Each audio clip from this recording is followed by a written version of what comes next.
And then finally, in terms of the market as well, one thing that we always rule out with tourism is that we always think tourism are foreigners, mostly Americans or Europeans.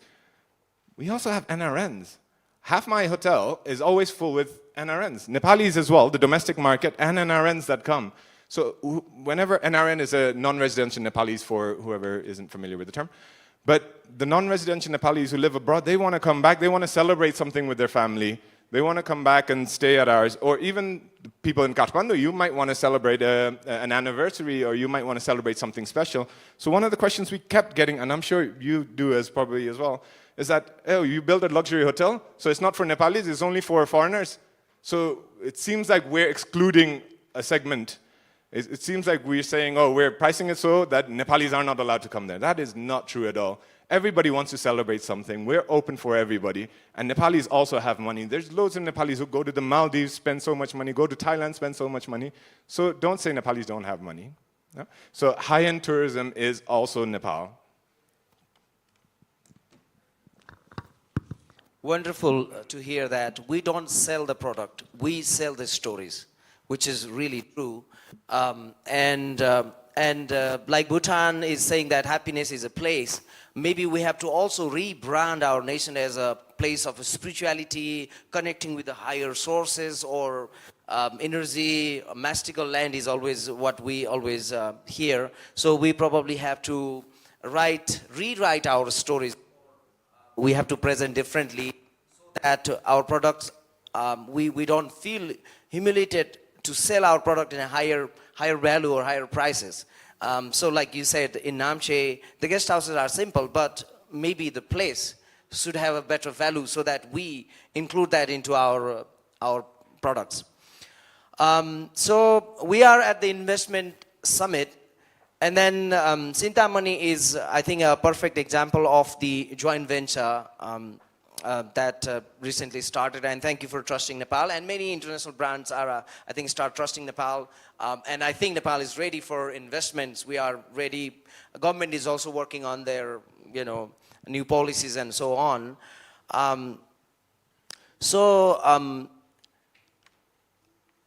In Nepal, maybe some of the investments are emotional, but of course investors want their return. They want their money back, whatever they invest in.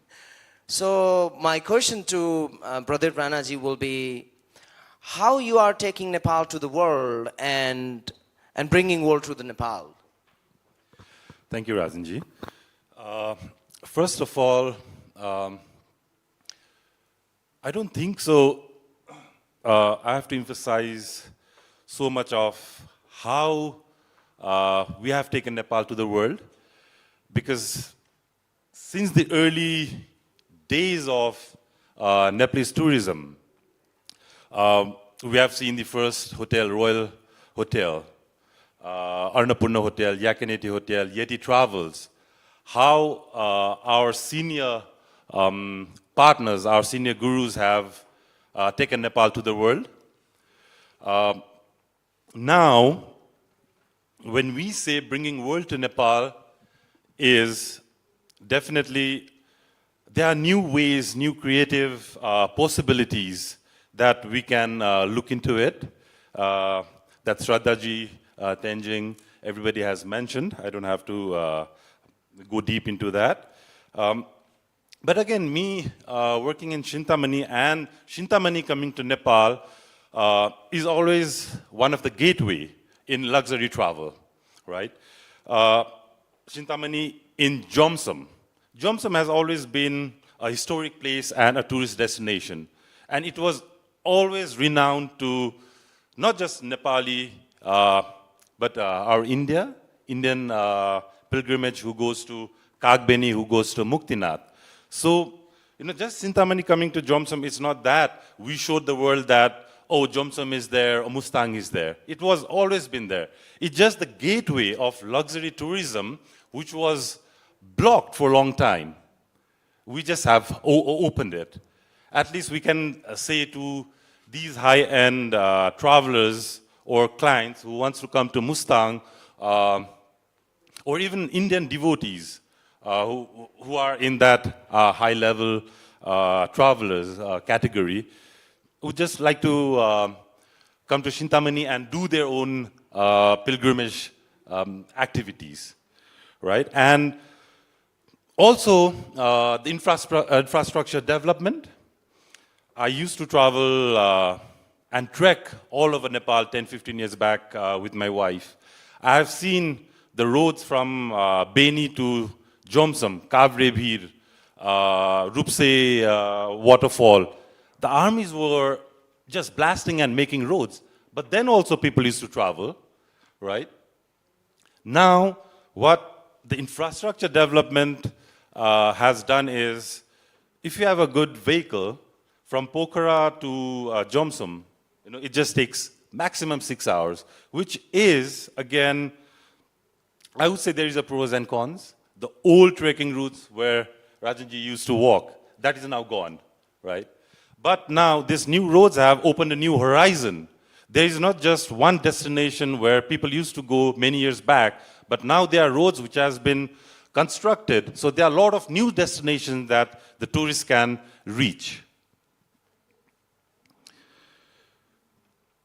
And having said that, world coming to Nepal, not just now, it's been a consistent ratio or consistent process that not just now or today we see a lot of celebrities or big people. There has been immense celebrities coming from in those days. While Tiger Tops was there in the middle of the jungle in those days, Prince Philip to Hillary to name it, all those people were there. But me, Chintamani, being there, and all these promotional marketing tools that's been going around for past 5-6 months, Condé Nast, Travel and Leisure, National Geography, New York Times, mentioned Mustang to be a 24 destination in 2024 to visit. We didn't want that to happen for Chintamani. It's a national pride, right? It's a national pride. Where is Chintamani? It's in Mustang. Where is Mustang? Mustang is in Nepal. Yeah. With that note, I would like to conclude my essay. Thank you. Wonderful. Thank you for giving some insights, and that will be more confidence building for our investor, I believe. So I believe we have time for a second round of questions. I have prepared some. As we talked about the LGBT tourism, and Nepal is a friendly country for that, my question to Sunilji will be, do we have enough training or investments or infrastructures to support their need? Or is there any investment opportunities in that sector? Thank you. Huge investment opportunities because the startup hasn't even started here catering to rainbow tourism market. There's one travel company just recently registered, which is owned and operated by 3 gay men called Queer Mandu, and then there's one hotel who declared itself as one of the LGBT or rainbow hotel is called Dakini Hospitality based in Bodha. So it's on tap, but also there's virtually no competition. Those who invest will have quite a good opportunity, to cash in from this lack of competition. But before that, I think there's a couple of things that we need to prepare. One is from the government, for example, need to take a bit more into promoting. Tourism board and Nepal government need to invest a bit more marketing strategies like Thailand and many other countries do. Celebrating pride, etc. But one of the another way, perhaps, and we can learn from the Las Vegas is, Las Vegas probably known for the casinos and things like that, but also they are very well known for registering legally and hosting the weddings. Very, illustrations, big weddings. For Nepal, again, for if the government, set up a booth somewhere with the tourism board or with the somewhere with the national registration system and allow foreign same-sex couple and register and even charge for the marriage license they issue.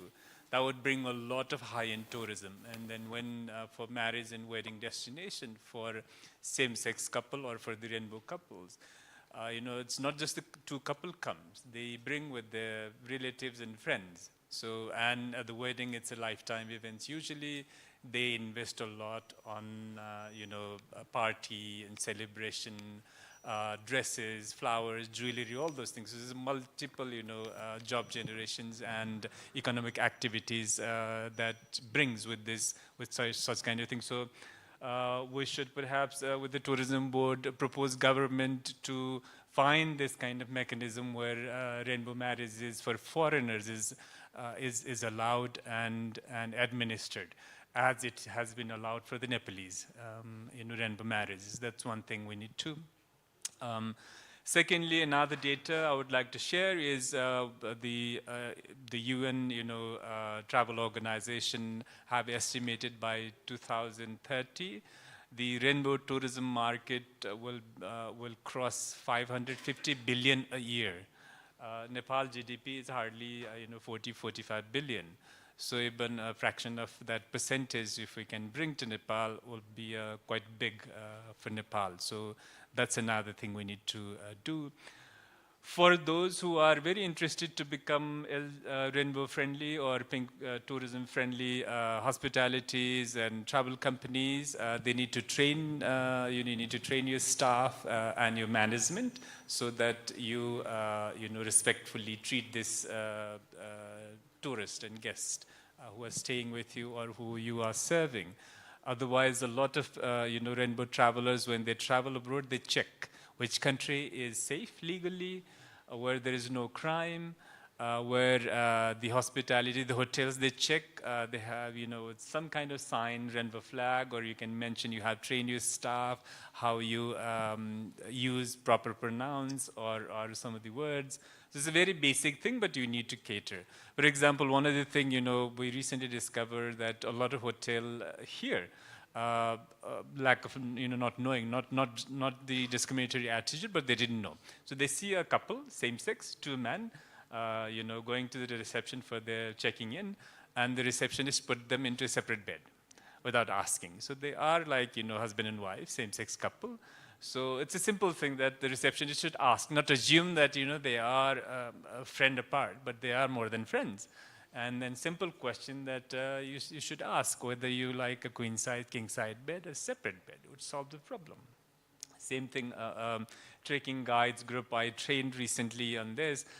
She had a solo woman traveler, and we Nepali love to talk about family, so she kept asking to her client whether she's married and has children. And after a couple of days, she decided to answer, no, I'm a lesbian, I'm not married, and I have no kids. But the trekking guide, another woman who is friendly but didn't know how to then, break this conversation, take this conversation forward. So she felt very guilty that rest of the 3 days they had no conversation virtually other than, technical needs. So now she said, oh, I wish I had this training before. So you need to prepare your, staff and trekking guides and tour guides and hotel staff for a simple, small things. Second thing is a very big emerging market is the solo women traveler, and Nepal is a perfect destination. One is these whole tantric goddesses, grandmother goddesses, Azima elements. Another is a huge concern for women travelers, also safety. It's a lot safer than India and a lot safer than many other countries for women travelers here. So that's what Nepal need to promote as well. For rainbow travelers, the community is prepared, and then we have come up with a whole year of calendar celebrating pride festivals, sport festival. Next month we will be celebrating the Ropai Jatra, the rice planting festival, which marks the season of rice planting time for farmers here. And in that tradition, for example, in Bodha, if you see, or many other places, the men come in a woman dress and they do music and festival and they plant, imitate planting rice. So this kind of, male-born people into a cross-dressing or vice versa, those kind of festivals, we have plenty of them. Gai Jatra is a similar one, Ropai Jatra, Maroni dance, etc. So we're taking this already existing ancient festival and cultural art forms and offering to the rainbow travelers. So that's another thing we are doing. So we need a bit more support, and then the private sector need to come in. I'm not a business person, but I see this is a huge potential for Nepal. Wonderful. I think we are friendly, and then we have some evidence in the past that hosting or respecting that community. So I think tremendous opportunity. Looks like there are a lot of opportunities around there. And Shraddhaji already explained earlier that not only Kathmandu Valley, there are many other areas, other sectors or other areas of Nepal that should attract investments, or we should diversify our investments. So, of course, Nepal Tourism Board is working on it. But we always talk about Sudur-Paschim, Karnali region being always, not presented well, or they never included Karnali into the mainstream development of Nepal, including tourism. So, do you see any particular or any other opportunities to invest for our investors to go in Karnali region? And is it easy, or is it really investment friendly around there? Do you know anything about that? Would you like to say something on that? So we're talking about Karnali and Sudur-Paschim. When we think about Karnali and Sudur-Paschim, those are two provinces which is so pristine, so untouched, virgin land, so beautiful. Not only in Nepal, I think these are the most beautiful places on earth. So like everything, I guess there is an opportunity, Ranjay, because nothing much has been, or very limited has been explored in those places. So, both the province holds immense potential when you talk about hiking, when you talk about trekking, mountaineering, community-based tourism, religious tourism, you name it all, and it's there. So like, let's talk about the places. You say Karnali, and then, the first thing comes to your mind is the beautiful Rara Lake, right? And the pristine Sefuksunda Lake, the Dolpo Valley, the mystical Dolpo Valley, and the Ramar Ocean. And when we talk about Sudur-Paschim, you visualize the green pastures of the Kaptar National Park, the Kaptar Baba, the Badi Malika, these things. So what we are doing is, like, in spite of those potentials, we are not actually promoting these places because these places are still in the developing phase. We are trying to develop these destinations as more eco-friendly, community-based destinations. So a lot of intervention is needed in terms of accessibility. Like, there's no roads, no good infrastructure. So these kind of bigger infrastructure interventions is needed from the government side. So, but it's not that we as the government or Nepal Tourism Board has not done or not touched this regions as tourism destinations. So thank you so much that I can brief a little bit of what we are actually doing in these destinations. So we actually, Nepal Tourism Board, in collaboration jointly with Department of Tourism, which is a part of the Ministry of Tourism, the province government and the local municipals, we are working on several small-scale infrastructure development, like developing trails and foot treks in these areas, like the destinations which I just said in Karnali and Sudur-Paschim. And we have not just randomly picked those destinations, but in line with the 100 tourism destinations that has been identified by the Ministry of Culture, Tourism and Civil Aviation for, for new destination development. So, so development trails and foot tracks, and we are building rest houses on the trekking routes, building like small wooden bridges along the trekking routes, installing signages, information boards, and then, the waste bins and the dust bins. And also, since there is not much investment in the hotel sector, we are giving training to the homestay management training for the communities en route the trekking areas. And I'd like to share that the Nepal Investment Summit, which happened 2 weeks before, there was an MOU signing between a company in Nepal and a company from Australia. There was an NRN company, and they are going to build a luxury hotel in Rara. So that's one of the biggest, FDI coming in the Karnali sector, which just happened. So, so there's lots and lots of potential, and after this investment, even the province government, even, we just heard just a few days ago, the government came up with this year's policies and programs, and they've mentioned that they will be investing more on the infrastructure in Sudur Paschim and Karnali. So this is one of the motivation things for the investors to invest, because the government is really looking seriously on the infrastructure development. So NTB, we are mainly focused on promoting. So I think it will take some time for us to promote these places, because it's still in the initial phase. And once the product is complete, we will be doing the promotion. And the main thing is linking these markets to the DMOs, the Destination Promotion Marketing Organization, which we'll be doing. And yes, I would also mention that, the province governments, both the province governments are very enthusiastic. They have money, and they have realized the potential of tourism development. So, so in collaboration with them, we are doing a lot, investing a lot in upcoming year, in the fiscal year also. And things have been really working a little bit faster, because they are more prompt. So that's what we've been doing in this sector, in these reasons right now. Wonderful. Well, there is tremendous opportunities, and opportunities are everywhere, according to you and many others. But again, the problem is that government is not taking enough lead for the infrastructure development, especially the basic infrastructures, for example, road or the electricity or those kind of thing. As being the PPP model, I think, of course, you work more on promotions.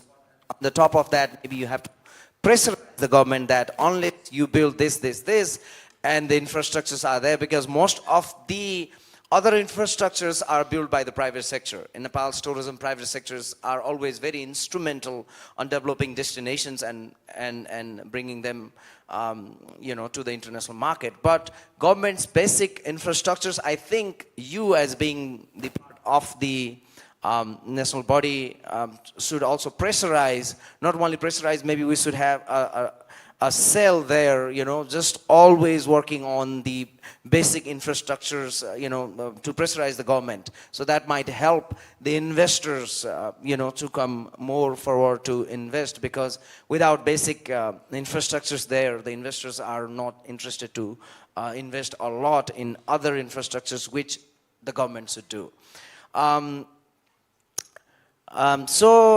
Recent days, we have been talking about spiritual tourism, experiential tourism, yoga tourism, wellness tourism, and all this. So beside the adventure tourism segments, this is the question to Davidji, that do we have any other sectors that Nepal should really take a lead, other sector of tourism that you see potential, going high end or making it to the greater height? Hello. Certainly. I think one of the things why Nepal is so good for investment is that, just like Sunilji said, there's so much opportunity. If somebody hasn't done something here, it is really the best place to go and do something new. Now, adventure tourism is almost saturated. Well, trekking certainly is very saturated, but trekking to the same regions are saturated. Everest Base Camp, for example, is saturated because there's so many trekking companies now. There's so many lodges now. That's why we're selling everything so cheap, because we're competing with each other. Let's start going to other places, and then we can charge whatever we want to charge, because there's not a lot of other competition there. So investment is rife in other sectors, in other areas as well, like you said, Karnali. So that's certainly areas where we can invest. Now, one of the problems for entrepreneurs, and because we're at a sort of an EU business forum here, and let's say an investment something, it's very difficult for private sector to get investment in small projects. People are only looking to spend $100 million, $1 billion. Yesterday, I was at the energy session yesterday. The hydropower projects were huge amounts. We don't need $100 million to build a hotel. Now, if I come in here and talk about, oh, can I get $5 million to build a chain of resorts going up to the Everest region, and people aren't interested, or foreign FDIs aren't interested because they think that's too small. Okay? Well, you know, if you want to come and help in Nepal, if you feel like the tourism sector can benefit from investment, the small players are also, you know, a very important factor. Huge investments we do need as well. Like Surzai said, let's get the airport better. You know, it's not just get a second runway, let's build another international airport. Let's make it easier for tourists to come in. That certainly does help. Infrastructure as well. What we kind of think is, oh, we need funding for infrastructure to build bridges and airports and stuff like that. But we always think of it as, oh, access for the local people there. If I give you an example of the Everest region, the Sherpas over there, they all take the helis back to Lukla and then back to Kathmandu. They don't use the bridges over there. Okay? Those are for tourists. So let's make it accessible. Let's make all these regions accessible, and then tourists will go there. Now, the hotel coming up in Rara, I think is fantastic. What a beautiful location. But they have a high-end hotel there. What about the 2 or 3 days, if they're flying there? Where are they going to stay on their way there? How long is it going to take? Are they going to take a local bus, you know? So we need everything else on the trail also built. And that's where the high investments can come in. That's where the $100 million can come in.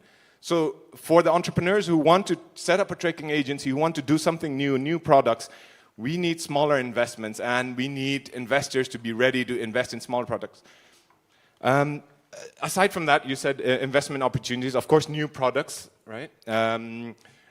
Like ice skating, so Surzai and my brother, they were involved, and NTB, were involved in getting a new product out there. Ice skating at Gokyo, they had a ice hockey match up there as well with a lot of very renowned ice skaters and hockey players. Everest skydiving, this is a new product that's come out. They're charging a lot of money for that. That can be high-end tourism. So we can come up with lots of new products. Similarly, new destinations. So one of the things that's always baffled me is we know Everest is, our pride, Lumbini, where Buddha was born. One of the things is, I'm the physiotherapist for the British Gorkhas in Nepal. The word Gorkha comes from Gorkha. How come Gorkha is not such a tourist destination? Even if the rest of the world doesn't know it, all these British tourists, which is about 6%, 7% of all the tourists that come into Nepal, how come they all know who the Gorkhas are? Why doesn't anybody go to the starting point of Gorkha where Prithvi Narayan Shah was born? Why not the Gorkha Palace? I don't understand why this story hasn't been told. Surely there's a lot of people who'd be interested to go there. So there's new destinations we can do. I think part of the question which you'd sent me, but I guess you didn't read out, is how does it benefit the local communities as well? If you don't mind me going into that as well. So how does high-end tourism benefit local communities? Now, if you have a huge volume of people coming, it also means it brings a huge volume of waste, right? And it's a big footprint that we leave. High-end tourism could mean that lesser people, same amount of revenue or higher revenues even, but a lesser footprint on the environment there. So that is already a big benefit for the local communities. The other thing is cultural preservation. My father's right there. He was born in the villages in Kumju. He knows everything about the Sherpa tradition. I was born in Kathmandu. I don't really know too much about the Sherpa tradition, but by us bringing guests to our home in the Khumbu region, telling them about the Sherpa culture, I've learned so much more. Similarly with sightseeing, I didn't know anything about Kathmandu Durbar Square or Patan Durbar Square or anything until my friends from abroad came over, and then somebody took me sightseeing, and I thought, oh wow, So there's a culture preservation there. So at Lumbini Museum, for example, it's so run down at the moment, but there's a huge project that's ongoing to restore this, and it's done so that pilgrims can come and learn about Lumbini, the artifacts that we have all across the world. And I'm sure you might have heard, in the Metropolitan Museum in New York, there were lots of Nepali artifacts that were showcased recently, which stirred up a big thing because they said, oh, this needs to go back to Nepal. This is Nepal's property. And the owner, who was exhibiting, decided, yes, okay, I'm willing to send this back. But we can't have it sitting in a dungeon somewhere, in a dark dungeon somewhere. It needs to be showcased. It needs to be showed to all the tourists. If it's good enough to sit in a Met Museum in New York, surely it's good enough here. Surely we can get tourists to go and have a look at that, right? And then the other benefits, for example, the attachment. You had mentioned emotional attachment in the question to Praditji. The emotional attachment always remains. Anybody who's come to Nepal, Sir Edmund Hillary, I think you'd mentioned Sir Edmund Hillary. Sir Edmund Hillary climbed Everest. He's the first person to do that. Ever since, he's founded the Himalayan Trust, and he's built schools everywhere. He's built bridges. He's built the airport at Lukla, all of that. Now, my father is the first graduate from that school, so if he hadn't done that, I wouldn't have even been here. So people do have an attachment. They will come back and do things out of philanthropy. And this is not, Sir Edmund Hillary is the biggest example that I can think of that everybody would know, but there's so many other examples, so many trusts that, that want to help Nepal, so they develop an attachment. And then in terms of ecotourism, now we have Sagarmatha next, for example, just above Namche Bazaar. They're really teaching everybody about what happens with the waste of the entire trekking trail. Now that's really important because people are more conscious of their footprint, their carbon footprint. People are conscious about how much energy they're spending flying over to Nepal, for example, how much they're eating. Everywhere mineral bottles are being used, people don't want to use mineral bottles. They're going to say, oh, give me hot water in my thermos here. So these are very conscious people. So there is a big opportunity to invest in these sectors where ecotourism, culture tourism, adventure tourism has already been done. But these are all something that could help the local community, but at the same time for investors there's a big opportunity there that they can capitalize on. Thank you. Well, we discussed that Nepal is much more than trekking. Nepal is more experiential destination, a magical destinations, and there are tremendous opportunities for investments. So we talked about that. And I don't know if there is somebody from the government body or whom to ask these questions. Probably Praditji can answer, or Shraddhaji can answer, or anybody in the room from the government side maybe can answer that. Nepal's current law. I don't want to touch in this topic. I don't want to touch in this topic.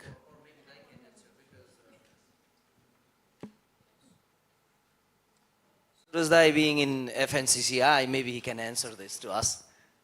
He's the right choice. No, but if you really look at investment in Nepal, it's not tough at all. On paper, everything is good.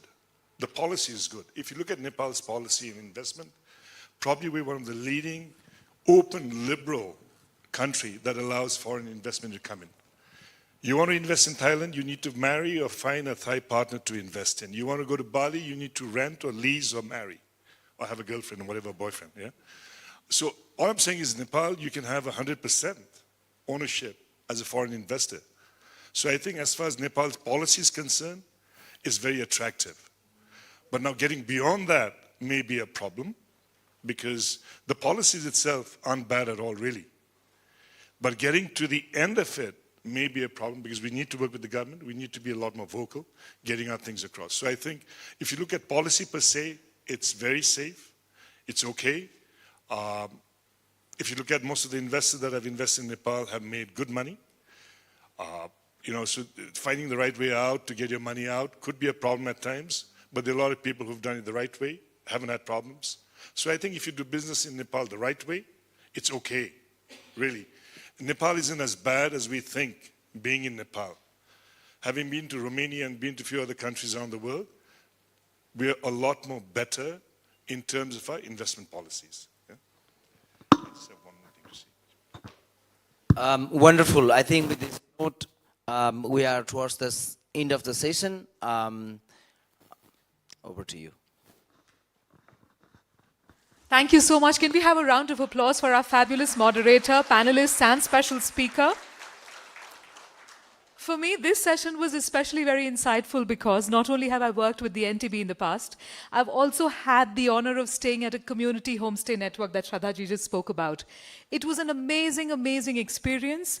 And as Tenzing was also telling us, I haven't been up to Khumbu, but I stayed in a tiny place in Ser Manthang where I was treated to butter tea. They allowed me to cook with them in their kitchen, and truly it was once in a lifetime experience. And I encourage everyone to try it out. On that note, here's a quick request. If you have any questions for any of our panelists or even the special speaker, please raise your hands. We'll make sure somebody comes to you with a little piece of paper and you can write it down on the cue card. We will sift, sort, and filter and ask some of the most important questions to our panelists right now. Again, we're going to put up the Mentimeter on the screen. May I request the tech team to do that? And I want you to vote again, or maybe to share your opinion again. And I'd be very interested to see if some of our opinions have changed following this panel discussion. So if we could have the Mentimeter up on the screen, please.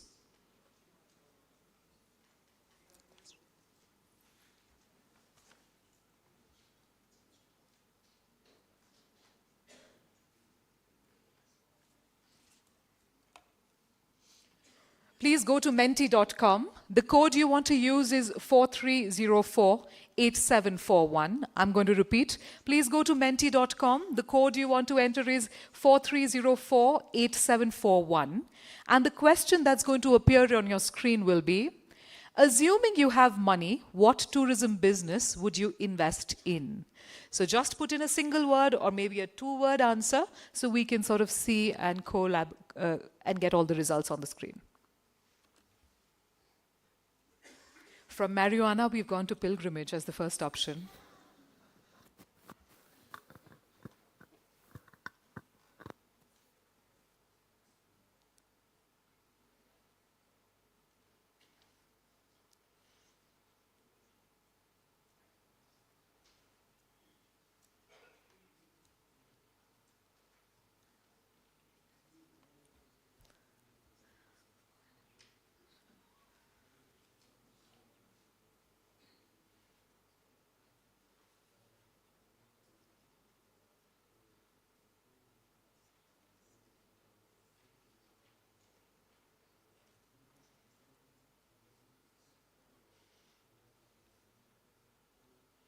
I'm going to keep the Mentimeter on for the next 30 seconds.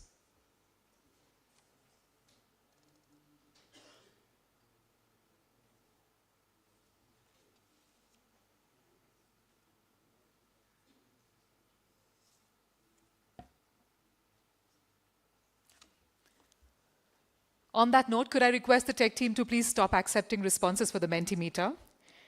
And while we see that, can we have the results, please? While I don't see Marion on the list anymore, adventure still seems to be the center of the entire nucleus. Would anyone here like to comment on that? I like how destination weddings have made an appearance, but adventure still seems to be the center. Would anyone like to talk about that?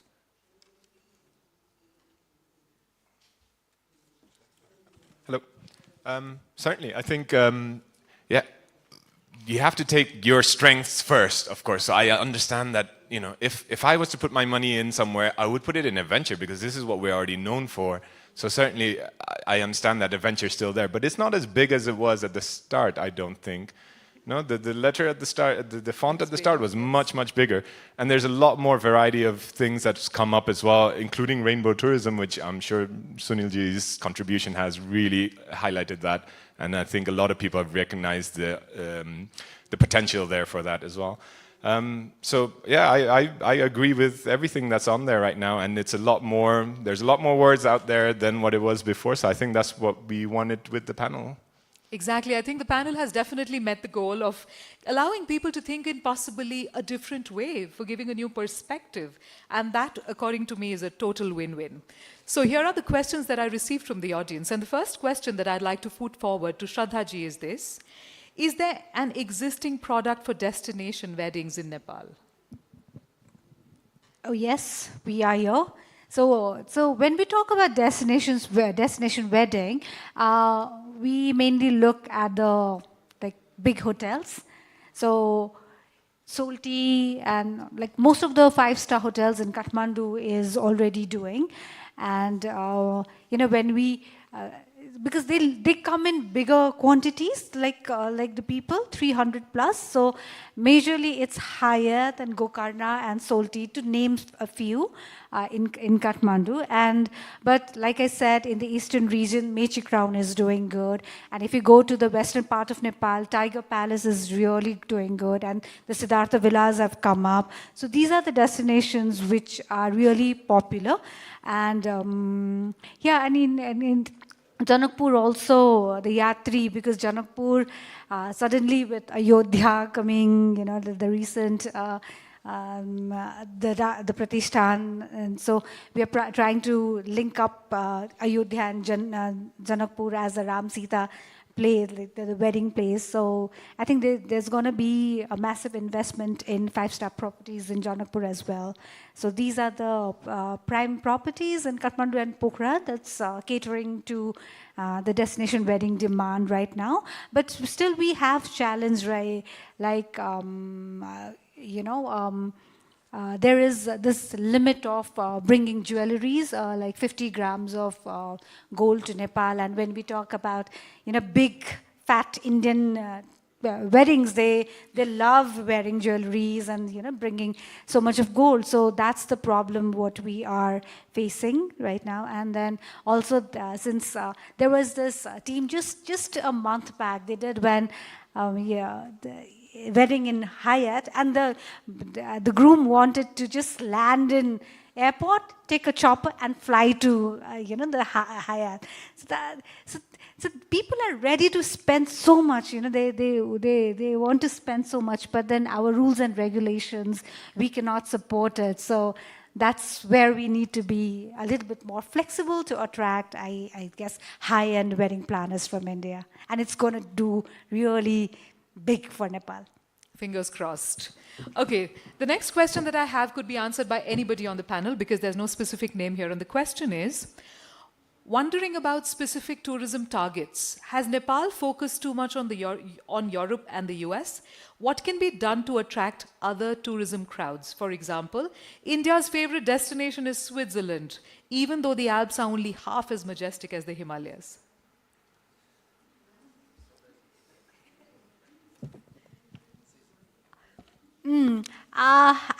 We are focusing more on the European and the American markets because maybe when tourism started in Nepal, we always we put Americas and the Europes, all the long haul markets as the value destinations because they are the people who used to bring more revenue for the country because they used to travel here for a longer time. Their average length of stay is almost like up to 11 to 12 days.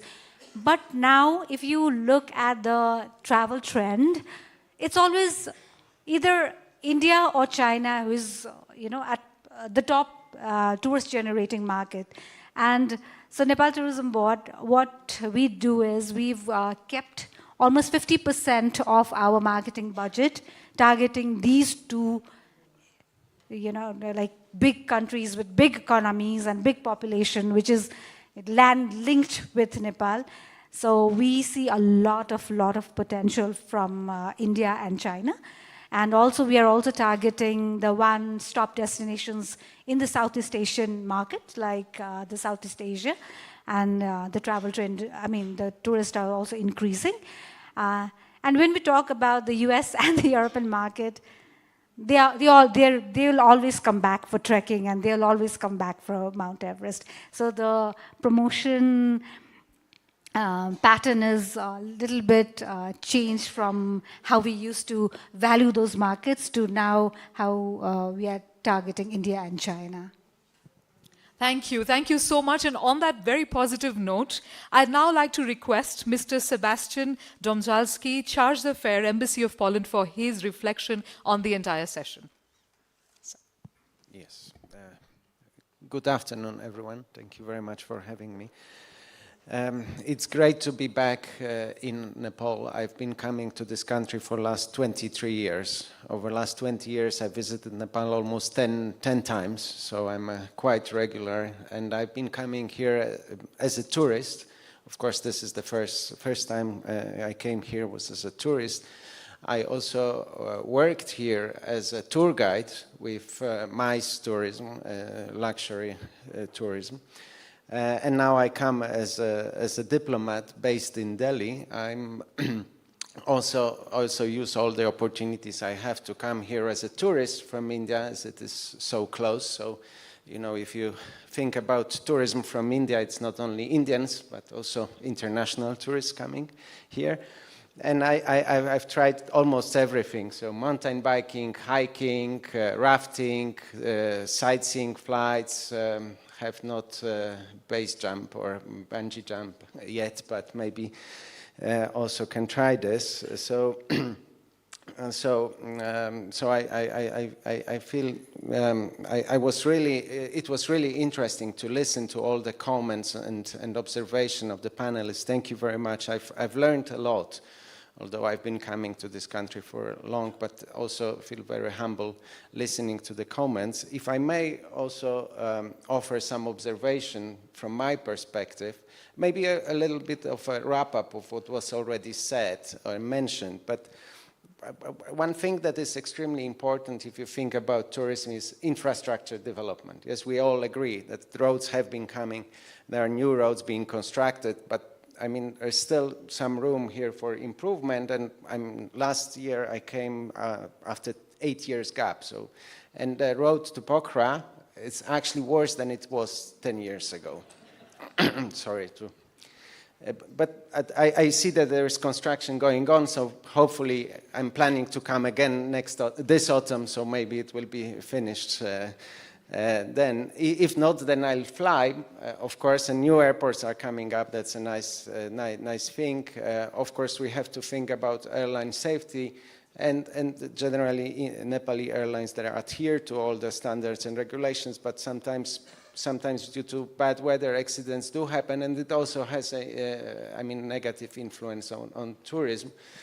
And the airports, I mean, the new airports are there, that we should use them. It would make a lot of sense, and I know that it's not a comment to Nepali government. Would make a lot of sense to have a direct flight between Delhi and Pokhara.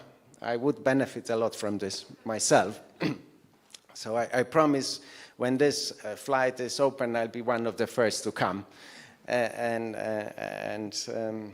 of course also the comment on Kathmandu airport. I always like to come to Nepal, but the first experience, I have the feeling that I spend too much time at this airport, usually when I come. So maybe it will change one day also. The great thing about Nepal and is heritage. And big congratulations to all the people involved in reconstruction of the monuments that are here in Kathmandu Valley. I was here in 2015, 2 days after the earthquake, bringing our rescuers from Poland with dogs, trying to search and rescue. And also 3 months after the earthquake, and I saw the destruction. It looks really incredible right now, so congratulations on what was done. Preserving this heritage is also it's extremely important. What is also important is from my perspective, intangible heritage that Nepal has. That was already mentioned, culture, all the festivals, pujas, but also, last autumn I was here during Tihar festival. Amazing experience, something that, it's unforgettable. And this is a huge advantage that Nepal has, and many tourists are actually looking for this kind of experience. Many also high-end tourists, they are not really coming to Nepal to stay in 5-star hotels, which is important for them, but to have a bucket shower, yes? Bucket shower is also extremely nice experience and rewarding, even for very rich people. And one more observation from my perspective. What is important and was also mentioned is preserving environment, nature. And there is a lot of discussions about Everest, waste management on the treks, but we should also have a slightly, I stayed in Tamil, I went for a run along the river. The amount of trash that is in that river is extremely alarming, I have to say, and then on the rafting also a lot of trash you might see in the water. So this is something that, and we also in Poland, we started in discussions about Central Europe and now coming back, but in Poland we also had a lot of issues with environment and pollution, but slowly, example of Poland shows that you can actually do and manage this problem. And pollution is again another issue. I know that it's more regional, and I'm based in Delhi, but also a lot of things can be done locally, and can be extremely important. So these small steps they can have an impact. And international collaboration, of course, is something that is worth mentioning. We're talking about investment from abroad, creating conducive environment, extremely important for, foreign investors. They not only bring money, I understand that money is also here, but they also bring some know-how, technological collaboration. So there are many benefits. And last thing that I have to mention, being from Poland, Poles have been coming to this country for more than 40-50 years. Many of them being climbers and mountaineers. And first winter ascent of Everest was done by Polish climbers, and many other 8,000ers were climbed by Poles in winter. And I also came here with one of the climbers, organized a program together, because last year Polish climbers and Nepalese Sherpas together, they saved the life of an Indian climber. And this is also important, while you think about mountaineers, climbers as a high-end tourist, one thing that is extremely important to work on rescue operations, yes, and on the safety, and here we are always open to collaboration on this rescue services, mountain rescue services. Of course, Nepali Sherpas, mountain guides are extremely skilled, but I think there is. They would also benefit from scaling up, yes. So from some training and especially with the number of tourists coming to, climb Everest or other mountains that are commercial climbers, not really professional climbers. Thank you very much.